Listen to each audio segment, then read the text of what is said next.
public domain's a beautiful thing. Disney's been abusing it for a while, but they're not the only ones who take advantage of the fact that certain characters become public domain. Take, for instance, the author Eve Titus, who's like, hey, Sherlock Holmes is public domain, so I'm going to write a book series. But instead of him being human, he's going to be a mouse, and his name's going to be Basil. And that's pretty much the book series, Basil of Baker Street.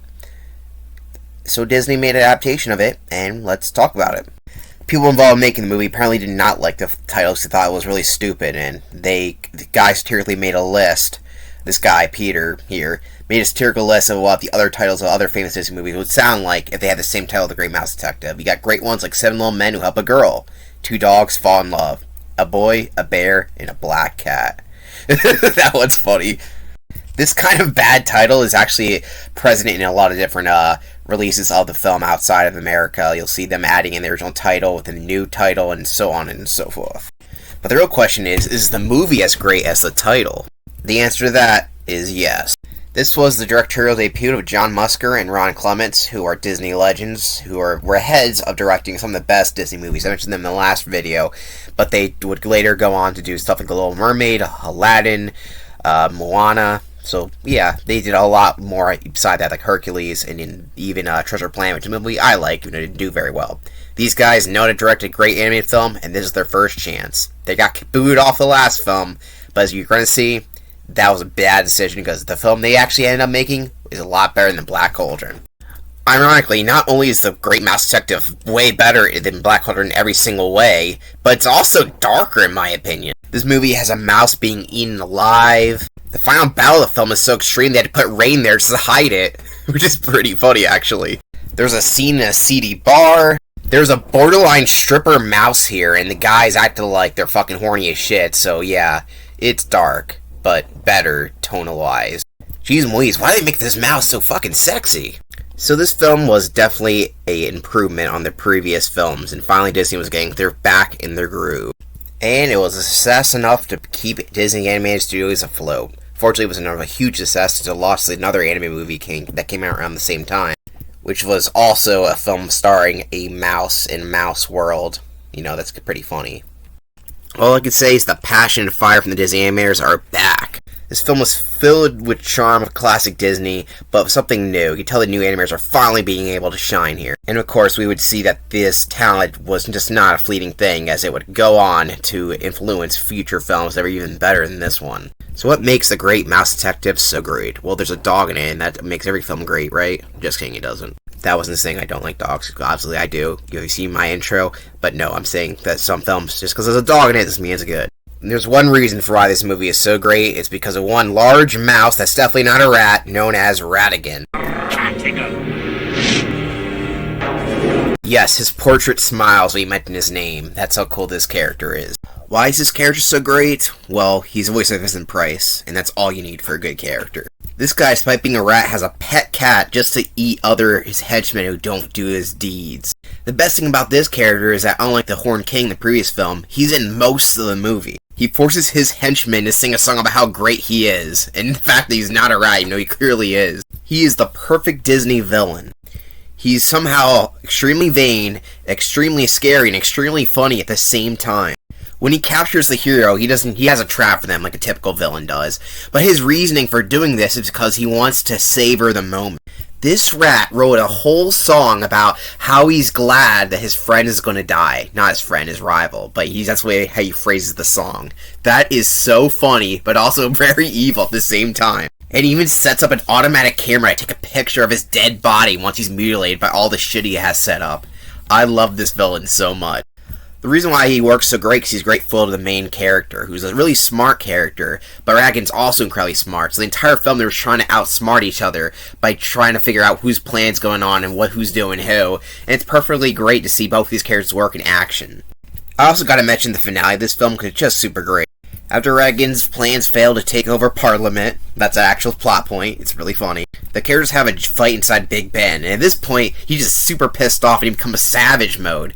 All of his intellect is gone. Well, not intellect, but all of his, prosperity he used to do. Whatever you call it. Proper form. He just wants to kill this guy now.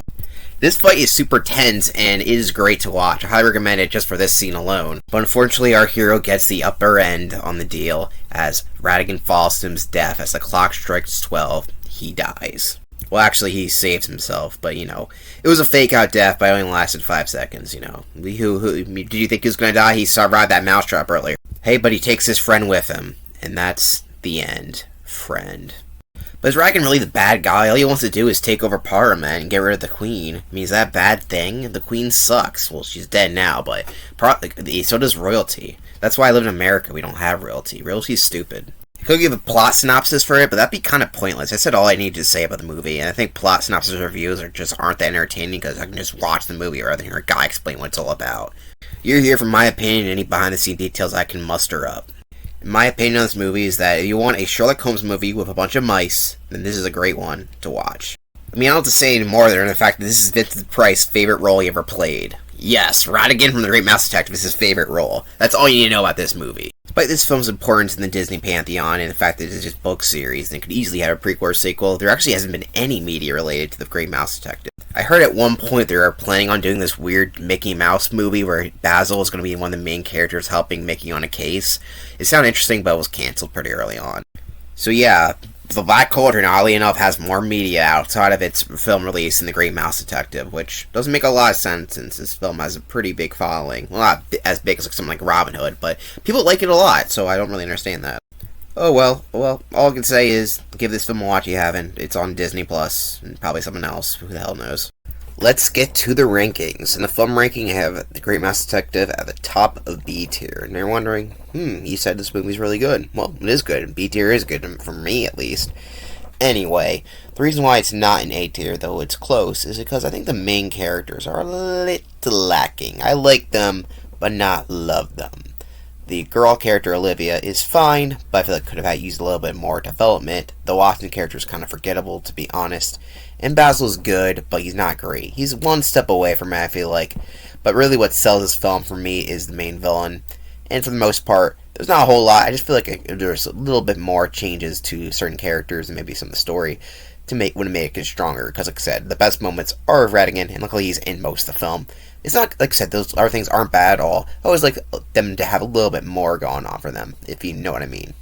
We've got a new topper. Yeah, so we'll say it. And that topper is Ratigan, or Professor Ratigan, as he's actually officially called. He has a degree, I presume. I don't need to explain why, as this whole video is pretty much about how I like this character a lot. And yeah, I think he deserves the top spot. Perfect. Love him. There's probably a character that probably will top him in the future, maybe real soon, who knows. But yeah, he's an S tier contender. I'm not saying contender, he's right there, so yeah. Definitely a best Disney villain. And highly underrated, like, come on, Disney. We need more representation of this character. Please.